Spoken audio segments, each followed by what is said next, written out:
और अब समाचार विस्तार से। अकोला जिले के पारसी टाकली महेशपुर में आयोजित शिव महापुराण कथा के दौरान कुछ चोर भी भीड़ का फायदा उठाकर सोने चांदी की जेवरात और नगद पर अपना हाथ साफ कर रहे हैं।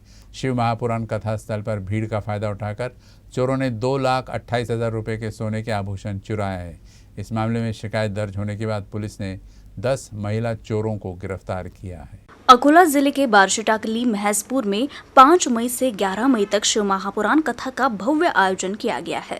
इस धार्मिक कार्यक्रम में अकोला और आसपास के अलग अलग जगहों से बड़ी संख्या में श्रद्धालु कथा सुनने के लिए पहुंचे हैं। यहाँ कथा के दौरान ही भोजन की भी व्यवस्था की गई है। इसमें पुरुषों और महिलाओं के लिए अलग अलग कतारें लगती है। इस दौरान भीड़ का फायदा उठाते हुए ये महिला चोर भी कतार में लग जाती है और महिला श्रद्धालुओं के जेवर और नगद पर बड़ी ही चालाकी से हाथ साफ कर लेती है। इस संबंध में कई महिला श्रद्धालुओं ने पुलिस थाने में शिकायत भी दर्ज कराई, जिसके बाद पुलिस ने 10 महिला चोरों को गिरफ्तार किया है।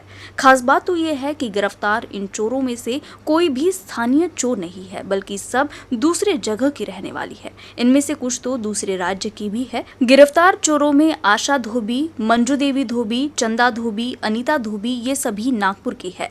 कमलेश बावरिया, शशि बावरिया, कश्मीरा बावरिया भरतपुर राजस्थान की रहने वाली है, तो प्रिया उन्हाले, सूर्या लोंडे सावंगी मेघे वर्धा की रहने वाली है और लता साप्ते इंदौर मध्य प्रदेश की रहने वाली है। इन चोरों के पास से पुलिस ने चोरी के जेवर भी जब्त किए हैं। बुल्ढाना जिले के खामगांव कृषि उपज मंडी समिति में कृषि उपज नीलामी शेड व्यापारियों का गोडाउन बन गया है।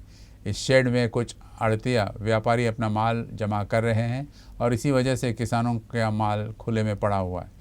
वर्तमान में बारिश का मौसम है और अगर ऐसे में बारिश होती है तो किसानों का माल खराब होने का डर बना हुआ है।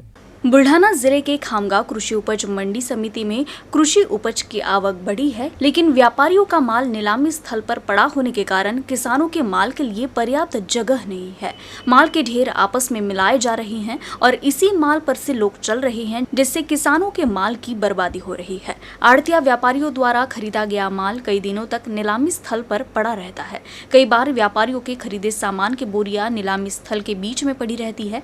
किसानों का आरोप है कि किसानों को हो रही परेशानी के बावजूद मार्केट कमेटी प्रशासन इस मुद्दे की ओर जानबूझकर अनदेखी कर रही है। कृषी उत्पन्न बाजार समिती खामगावमध्ये हरभरा माल विकण्यासाठी आलेलो होतो, पण पाण्याच्या अभावी आमचे माल खालीच उतरवले जात आहेत। व्यापाऱ्याला वटे पॅक करण्यात आलेले आहेत। खड्डे व रस्ते, गेटवरच्या अडचणी, तिथं गैरसोय होऊ राहिलेली आहे। त्यामुळे व्यापारी बांधवांना लवकरात लवकर त्यांचे थप्पे हटवाव्या। आज मी शेतीमाल आणलेला आहे मेकर आपल्या खामगाव बाजार समितीमध्ये, तर ओट्यावर माल टाकण्याची सुविधा नसल्यामुळे माल खाली टाकण्यात आला। ते खाली माल टाकल्यामुळे पाणी पाऊस जर आला तर वरी काय ओट्यावर माल टाकायला व्यापारी बांधवांचा माल असल्यामुळे टाकायला जागा नहीं। खामगांव बाजार समिति जिले की सबसे बड़ी बाजार समिति है और न केवल पूरे जिले से बल्कि उप जिले से भी कृषि सामग्री की बिक्री के लिए किसान यहाँ आते हैं। बाजार समिति परिसर में कृषि सामग्री की नीलामी के लिए शेड बनाए गए हैं, लेकिन बिक्री के लिए बड़ी मात्रा में आने वाले माल को देखते हुए ये शेड नाकाफी साबित होते जा रहे हैं। कुछ शेड में तो गोडाउन की तरह अवैध तरीके से माल जमा किया जाता है। कुछ शेड में अब भी काफी मात्रा में माल जमा किया गया है। कुछ आड़तिया व्यापारी समय पर उठाए बिना यहाँ माल की थप्पी लगाकर रख देते हैं। कई दिनों तक माल नहीं उठाया जाता। पहले से अपर्याप्त शेड के कारण किसानों का माल शेड के बाहर खुले में रख दिया जाता है। वर्तमान में बेमौसम बारिश का सिलसिला जारी है। ऐसी स्थिति में भी कृषि उपज बाहर ही नीलाम किया जाता है। बेमौसम बारिश से माल खराब होने का डर किसानों को सता रहा है। मार्केट कमेटी द्वारा अगर समस्या पर कोई कार्रवाई नहीं की गई तो किसान संघ की ओर से आंदोलन करने की चेतावनी दी गई है। मी इथून खामगाव तालुक्यात माझा माल बाजार समितीमध्ये विकण्यासाठी आणला होता।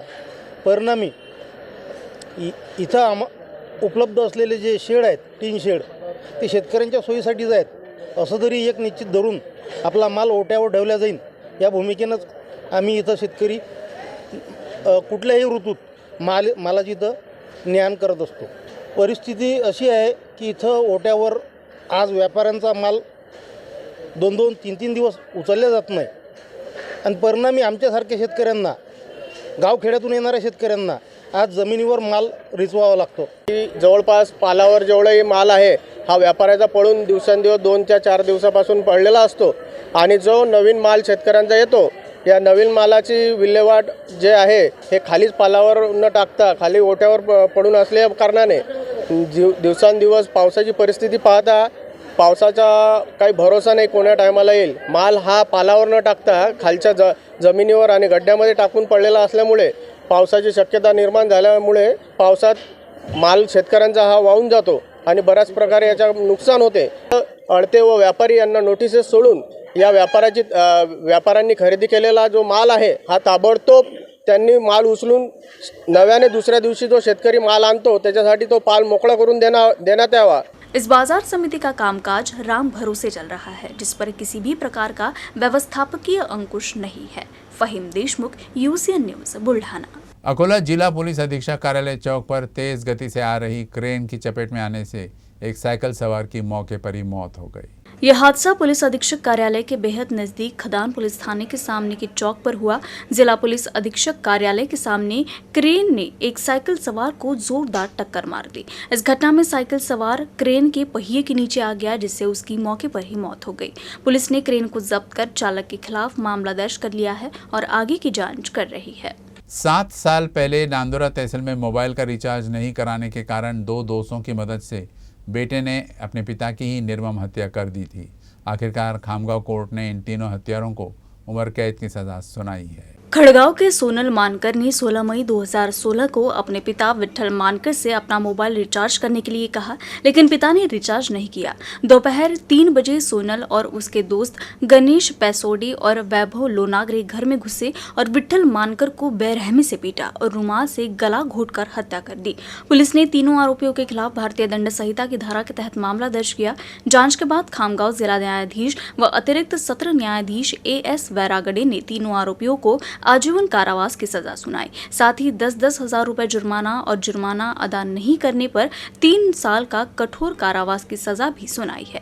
माझ्या मोबाईलमध्ये रिचार्ज का मारला नाही ह्या क्षुल्लक कारणावरून वडिलांचा खून करणाऱ्या आरोपी सोनल मानकर व त्याचे मित्र यांना आज विद्यमान जिल्हा व सत्र न्यायाधीश श्रीमती वैरागडे मॅडम यांनी कलम 302 सह 34 प्रमाणे गुन्हा सिद्ध झाला असे जाहीर करून त्यांना तिघांनाही आजन्म कारावासाची शिक्षा सुनावली असून तिघांनाही प्रत्येकी 10,000 रुपये दंड व दंड न भरल्यास 3 महिने सश्रम कारावास अशी शिक्षा सुनावली आहे। सदर प्रकरणातील घटना ही दिनांक 24/5/2016 रोजी नांदुरा तालुक्यातील खडदगाव येथे घडली होती। सदर प्रकरणामध्ये मृतकची हत्या त्याच्या घरात जाऊन केली तेव्हा मृतकच्या सोबत राजेंद्र साहेबराव मानकर व रामकृष्ण वासुदेव मानकर असे 2 प्रत्यक्षदर्शी साक्षीदार गप्पा करत होते। त्यांना आरोपी मानकर यांनी घराबाहेर काढून दिले व घराचे दार बंद करून क्रूरपणे मृतक विठ्ठल मानकर वय वर्ष 55 हे आरोपी सोनल मानकर यांचे वडील यांचा खून केला, असा हा घटनाक्रम आहे। अकोला बाजार में सीजन की शुरुआत से ही तुअर के दाम गारंटी से अधिक है। लगातार बारिश के कारण तुअर के नुकसान से औसत उपज में कमी आई है। बेमौसम बारिश और बादल छाए रहने से मांग बढ़ने से बाजार में आवक कम हो गई है, जिससे तुअर की कीमत बढ़ गई है। इस सीज़न में शनिवार को तुअर का भाव 9,255 रुपये प्रति क्विंटल के उच्चतम स्तर पर पहुंच गया है। पिछले साल के सीजन में तुअर का रकबा 54,618 हेक्टेयर तक था, लेकिन जिले में 4 माह में हुई तेज बारिश से फसल पर बीमारी का प्रकोप होने से और खेतों में पानी भरने से फसल खराब हो गई। प्राकृतिक आपदा में सैकड़ों हेक्टेयर तुअर उसी स्थान पर सूख गई, जिसके परिणाम स्वरूप अकोला जिले में औसत उपज में गिरावट आई। इसलिए बाजार में तुअर की आवक कम हुई है। इसके अलावा जिले में 2 सप्ताह से बेमौसम बारिश व मार्केट कमेटी के चुनाव के दौरान बाजार बंद रहने से आवक कम होने से मांग बढ़ी है, जिससे दाम में तेजी देखी जा रही है। ब्रेक के बाद आपका फिर स्वागत है। उद्धव ठाकरे ने मुख्यमंत्री एकनाथ शिंदे के कर्नाटक दौरे की आलोचना करते हुए बुल्ढाना विधायक संजय गायकवाड़ ने पलटवार करते हुए कहा कि महाराष्ट्र एकता समिति का बंदोबस्त करने वाला अभी पैदा नहीं हुआ है। हम वक्त आने पर महाराष्ट्र के हित में भूमिका लेंगे। शिवसेना भारतीय जनता पक्षाची नैसर्गिक युती सन्माननीय बाळासाहेब ठाकरे यांनी केलेली आहे आणि म्हणून देशात कुठल्याही निवडणुकीला एकमेकाच्या प्रचाराला जर भाजप शिवसेनेचे नेते जात असतील तर तो आमचा धर्म आहे।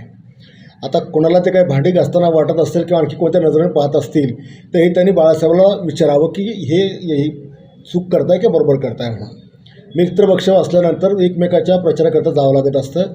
राहिला महाराष्ट्र एकीकरण समितीचा बंदोबस्त करायचा कोण करेल तर असा कोणी जन्मास आला नाही आणि त्याबाबत देखील योग्य वेळी आम्हाला जी काय महाराष्ट्र हिताची भूमिका घ्यायची आहे ती आम्ही नक्कीच घेऊ. तिथे बाळासाहेब ठाकरेंचे विचार सांगायलाच गेलेत. ते कर्नाटकात जो हिंदुत्वाचा प्रचार केले ते बाळासाहेब ठाकरेंचे विचारच सांगायला लोकांना गेले. यांना जरा वेगळा चष्मा लागलेला आहे. नेहमी यांना मुख्यमंत्री इकडं, मुख्यमंत्री तिकडं, मुख्यमंत्री हे करतो. राज्यात सध्या उद्धव ठाकरेला आणि त्या संजय राऊतला आमच्या एकनाथ शिंदे 40 आमदाराशिवाय दुसरा काही विषयच राहिलेला नाही आहे. त्या दुसरी काही कामच उरलेली नाही आहे. सभा घेतील त्या सभेत त्यांचे 4 शब्द पक्के असतात. त्याच्यामुळं आम्ही त्याच्या काही म्हणण्याला फार काही महत्त्व देत नहीं. ते सगळे आता लोक ते बावळलेत. ते बुद्ध पूर्णिमा पर चांद की रोशनी में प्रकृति प्रेमियों ने काटेपूर्णा समेत मेलघाट वन्य जीव अभ्यारण्य में 7 कृत्रिम जलाशयों और आकोट वन परिक्षेत्र में मचान पर बैठकर प्रकृति के अनुभव का लुत्फ उठाया। इस बार प्रकृति प्रेमियों ने विभिन्न जानवरों की आवाजें सुनी और कई जानवरों को देखा भी। प्रकृति प्रेमियों ने काटेपूर्णा अभयारण्य में विभिन्न 7 मचानों पर बैठकर प्रकृति का अनुभव का आनंद लिया। अधिकांश प्रकृति प्रेमियों ने तेंदुए की दहाड़ सुनी और सांभर, चीतल, नर और मादा मोर, जंगली सुअर, खरगोश, जंगली बिल्ली, नीलगाय जैसे विभिन्न पशु पक्षियों को भी देखा। जबकि अकोट वन परिक्षेत्र में लोगों को तेंदुआ और भालू का दीदार भी हुआ। राज्य के नंदुरबार, सांगली, वाशिम, अकोला, अमरावती के प्रकृति प्रेमियों ने कृत्रिम जलाशयों के नजदीक मचान पर बैठकर प्रकृति के अनुभव का आनंद लिया। शेगांव के साप्ताहिक बाजार परिसर में स्थित श्री स्वामी समर्थ मंदिर में कुत्तों ने पास के मटन मार्केट से मटन के टुकड़े लाकर मंदिर परिसर में छोड़ दिया। इस बात से मंदिर में आने वाले भक्त काफ़ी नाराज थे। लोगों ने इसके विरोध में नगर पालिका के मुख्य अधिकारी के कैबिन में बाहर मटन के टुकड़े फेंककर अपना विरोध दर्शाया।